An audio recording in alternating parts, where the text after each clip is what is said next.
Hello दोस्तों, नमस्ते, प्रणाम। मैं हूँ मालती। हमारे यूट्यूब चैनल पर आप सभी लोग का स्वागत है। आप लोग कैसे हैं? उम्मीद करती हूँ अच्छे होंगे। मैं आप लोग एक प्यारा सा छठी माता के सोहर गीत सुना रही हूँ। आप लोग को जैसा भी लगे कमेंट बॉक्स में ज़रूर बताइएगा और हमारे चैनल को सब्सक्राइब जरूर करिएगा।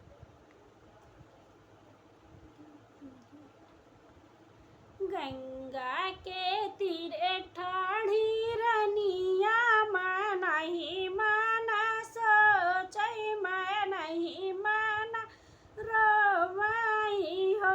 मैया नहीं मोरे गे कहूँ बालक बाब छठिया कैसे पूजबै छठिया कैसे पूजबै हो मैया नहीं मोरे ये कहूँ बालक बा छठिया कैसे पूजबै छठिया कैसे पूजबै हो सब सखी ललना खेलावै त ललना दुलारै त ललना दुलारै हो माई हमारा उतर से मनवा हमहु लल खेला इबै हमहु लल खेला इबै हो माई हमारा उतर से मनवा हमहु लल खेला इबै हमहु लल खेला इबै हो सब सखी भूखी है छठ मई बारातिया तयउर पूजन करई और पूजन करई हो मैया हमारा उतहरे ला मनवा त हमहु बरत करब हमहु बरत करब हो मैया हमारा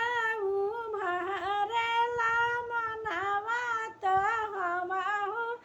बरती करबै हमहु बरती करबै हो बाजिन के सुनी के रुदनवा त गंगा मैया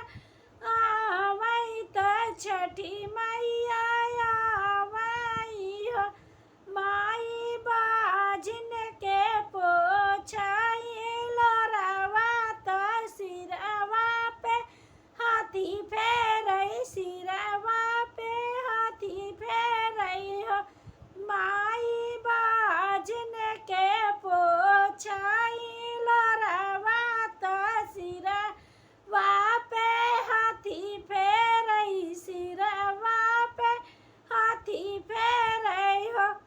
अब जिनी रोवाए बेटी हो मन में धीरज धारा मन में धीरज धारा हो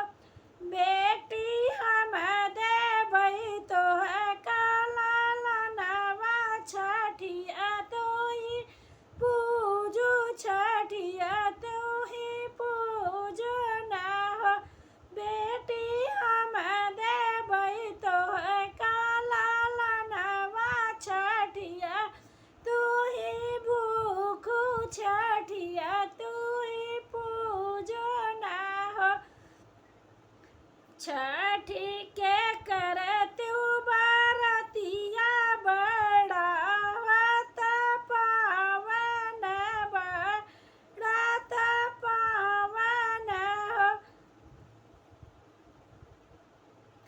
छठी के व्रत बड़ा पावन भूखै सब पुतवै तीन भूखै सब पुतवै तीन हो बेटी तोहू करिहा तू छठ बारतिया लालन तोहर हई है लालन तोहरा अमर रही है हो गो अंगना में चौका पुरायु त सखिया बोलायु त सखिया बोलायु नी हो बेटी अष्टमी के